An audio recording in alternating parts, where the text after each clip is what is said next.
The woman wants a trial separation. Her husband is trying to cope with it as best he can. Everything was obvious as soon as I entered the hallway. Something was upsetting Darla. She stood in the living room, wringing her hands and shifting her weight from foot to foot. I had seen her do this often enough in our 24 years of marriage to recognize trouble brewing. Darla returned home from work at the dental clinic half an hour before me. Usually, she would use this time to start dinner and change clothes. Today, however, she was in her work attire, and no pleasant smells wafted from the kitchen. When Darla deviated from her routine, something was amiss. "Dick, we need to talk," she began nervously. "Of course, dear," I replied softly, sinking into the chair. Now the ball was in her court. "What's wrong?" "I don't have an easy way to tell you this, Dick, so I'll just blurt it out. I want a separation and possibly a divorce," she boldly stated. "I think a trial separation will be better, but with an understanding that it may lead to divorce in the future." "All right, dear," I calmly replied. "I'll pack my things immediately." As I got up and headed towards our bedroom, I noticed Darla's jaw almost hitting the floor. I suppose she expected more discussion and questions from me. Throughout our marriage, I never ceased to find pleasure in reacting to situations differently than Darla anticipated. And to this day, she remained surprised. She was the predictable one, not me. If my immediate acceptance of her desire for a separation caught her off guard, my return to the living room less than a minute later with 2 large and fully packed suitcases by the door made her stagger. I placed the luggage by the door, pulled a piece of paper from my pocket, and handed it to Darla. "Here's my new address and phone number. You can still reach me on my mobile. I have only one requirement regarding our separation. If you engage in any sexual activity with anyone other than me, we will immediately proceed with divorce. If you're just trying to find yourself, as they say, we can reconsider when you've done that. I'm not okay with just a few times of casual sex with no consequences or repercussions, and then allowing you to decide you want me back," I warned. "One strike and you're out." Before Darla could speak, I pulled out my cell phone and dialed a number. Becky. "This is Dick. I was wondering if you'd like to meet me for dinner on Friday?" I asked. "You know the answer, Dick." Becky laughed. "I'll be there with bells on, but I might forget the lingerie."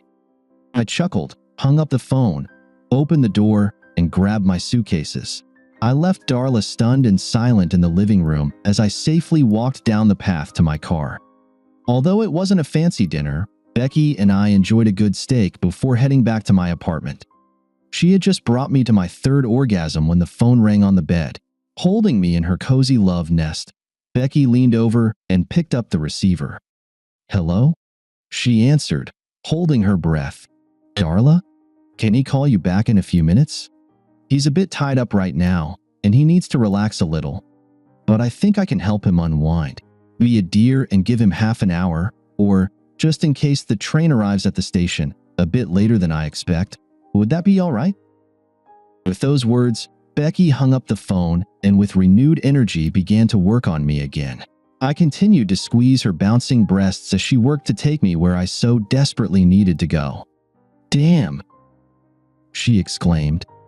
I never realized how arousing it is to talk to a woman when her husband's big tool is inside me. I think I'm about to enjoy it again. This time, I joined Becky in the finale. I waited a few minutes for my heartbeat to return to normal, and Becky hurried off me. Then I leaned over to the phone and dialed the number that had been mine hours ago, my home number. "Hello," Darla practically shouted, answering even before the first ring ended. "Is that you, Dick?" "Yes, it's me, Darla. Sorry, I couldn't reach the phone when you called, but I called you back as soon as I was free," I replied more than a little spontaneously. "What the hell is going on, Dick?" demanded Darla. "You had a place to stop already, and your bags were packed even before I told you I wanted a separation. Then I call your number to discuss our situation, and this bitch answers my calls. She almost admitted she's riding you right now. Let's just say I didn't want to be caught with my pants down this afternoon when you decided to tell me about your desire to separate. Being caught in the act a few minutes ago was far less pleasant." "Becky's not a bitch, really. At least, I don't think so, I chuckled, stroking her smooth backside. I think I could have asked her about it if it's important for decision-making, whether we reconcile or not. You bastard, Darla exclaimed. You told me we wouldn't have sex with anyone while we're separated. This is just a test. This isn't quite what I said, Darla, I objected. I told you that if you have sex with anyone else, we're definitely getting divorced. I never said anything about not having sex myself.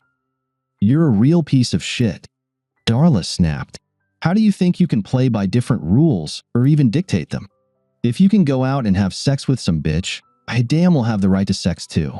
What's good for the goose is good for the gander, and all that, dick. Of course you can, Darla. I'm just telling you that it will lead to our divorce. I won't be a hypocrite, I declared. Then we should get divorced because you slept with that slut, right? Darla asked. I think we should file for divorce Monday morning. That seems fair, doesn't it? Not quite, Darla. Here's my take. You decided we should split. That meant you deprived me of my sexual partner against my will. You did this of your own volition. That's a huge difference. Plus, I told you earlier that we'd split if you had sex with anyone else. You never told me anything like that. Finally, despite all that's been said, you still have every right to file for divorce. If you want to, go ahead. It's that simple, I concluded. But I'm not sure I want a divorce, Dick. I just want some time apart to think about certain things, Darla insisted. Then there's no problem. We're separated. You have what you want, I concluded. But you can sleep with that crap, and I can't have sex, or you'll divorce me. That's unfair. Darla protested. Darla, I didn't ask for a separation. I didn't want this. I wanted to have my life and my wife just the way they were. Almost. You took that away from me as a result of this separation. I want to say that I'm not going to go without sex because you have some chip on your shoulder. If it makes you happy, you can come here 3 or 4 nights a week, and I'll engage in sex with you. By the way, I don't plan on sleeping with every woman who could convince me to get into bed with her, I reasoned. And what kind of separation is this, Dick? I've never heard of a husband getting separated and the woman allowing the man to have sex with her just to keep him around. That wouldn't even be a separation, right? Darla demanded clarity. I haven't read the separation manual yet, Darla. I see now that I need to be more precise here. If you still decide to come and force me to sleep with you, be prepared for that. I'm firmly convinced that I won't allow your separation idea to limit my sexual appetite, as our marriage already did. Now I understand and openly admit that I enjoy all these various sexual positions and actions.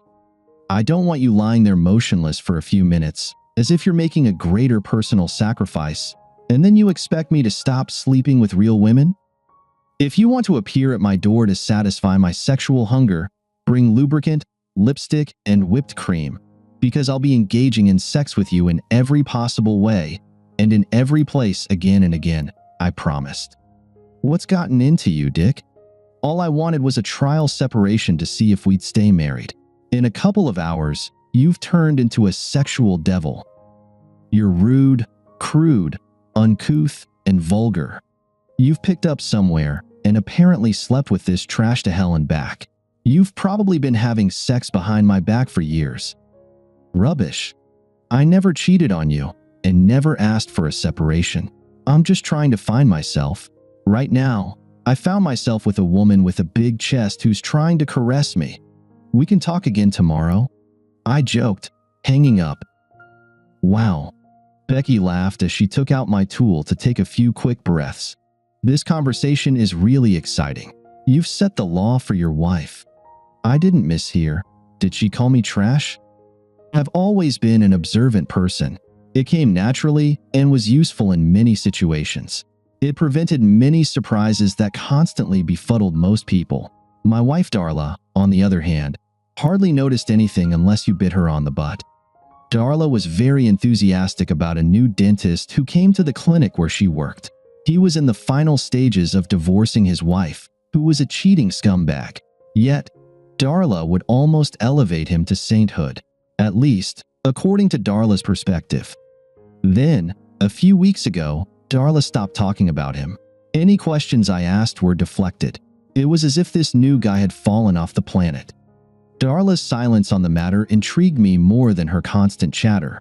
Our phone was tapped, conversations were recorded, and her emails were forwarded to me. I hired a private investigator to find out what he could about the situation. Judging by all the evidence, a clear picture of seduction emerged. Dr. Burns, as he was called professionally, tried to get into Darla's pants. He was getting divorced because he did the same thing at his previous clinic.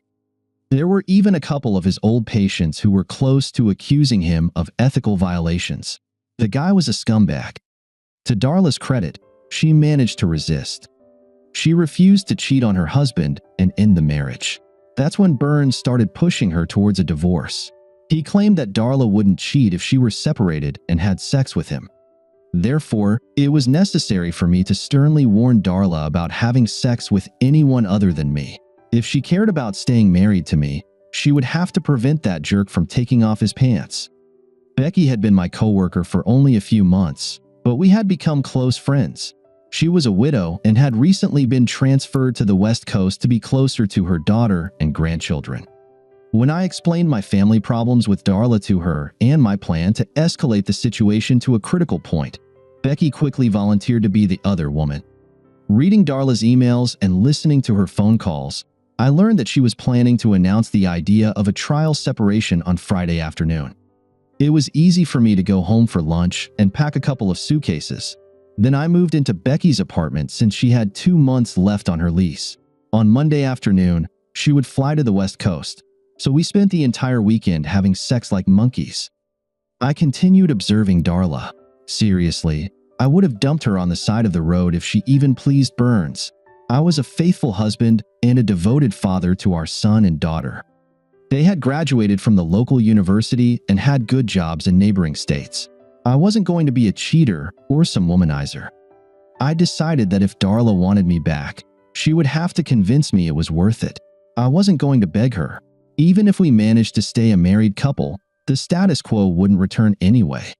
I wanted more from my marriage than pity sex once every couple of weeks.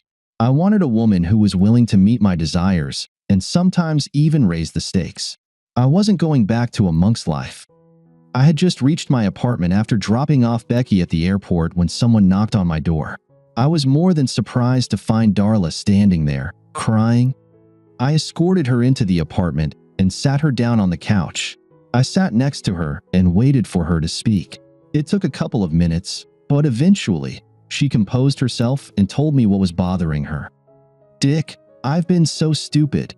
It probably won't surprise you when I say that Dr. Burns has been persistently hitting on me for the past few weeks. You seem to know more about who I am than I do.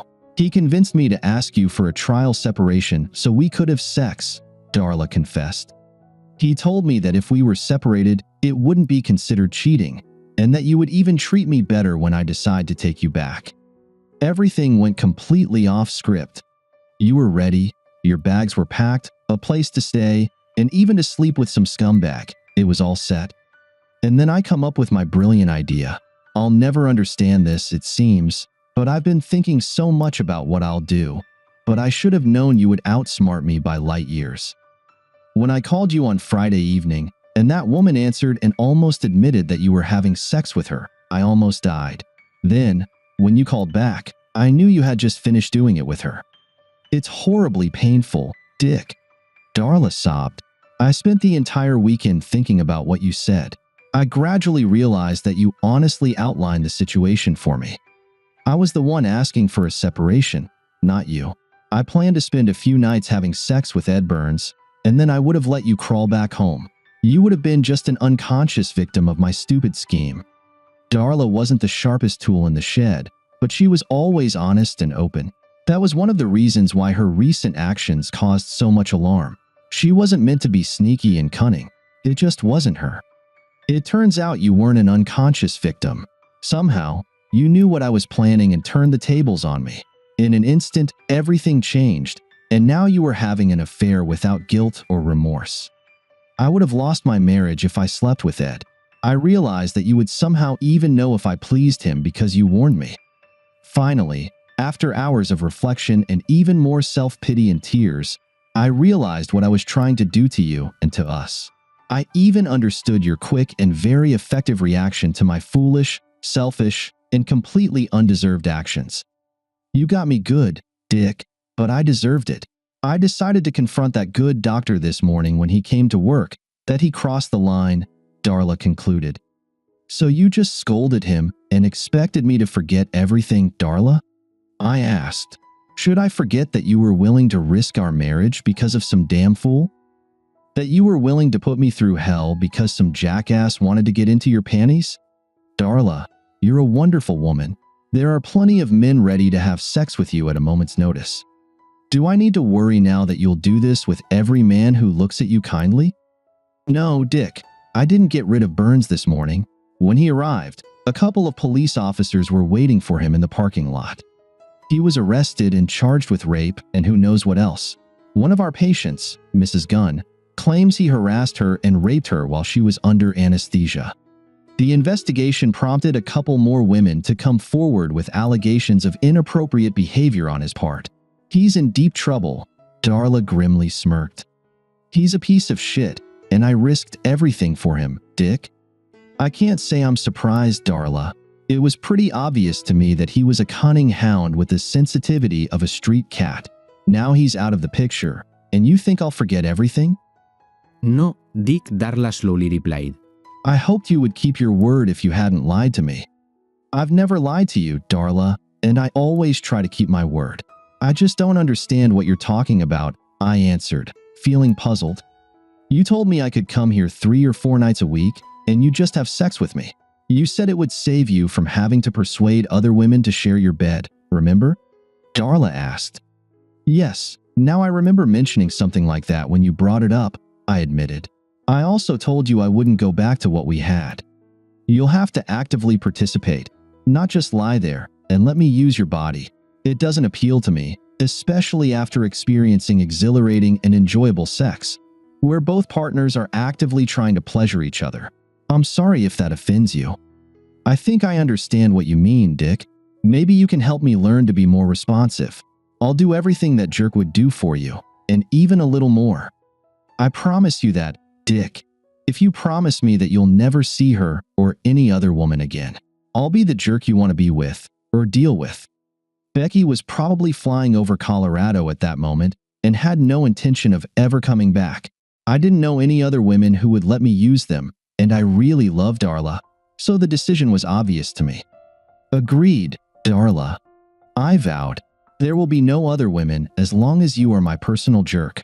I emphasize the word personal. I won't even allow you to flirt with another man without my explicit permission. No problem, Dick, squealed Darla. I can't believe you're willing to give up that other woman for me, but I'm so glad you did. You won't regret this decision, Dick. I can't wait to become your little jerk and learn what I should have been doing with and for you for the past 20+ years. Oh, here's further proof that I'm serious, my dear. Having made this statement, Darla rummaged through her purse, took out lip gloss, lubricant, and whipped cream, and put it all on the table. Darling, is there any specific order in which you want to use these products? Darla seductively smiled. Thank you for being with us and listening until the end. If you found it interesting, please subscribe, give us a like, and leave your comments.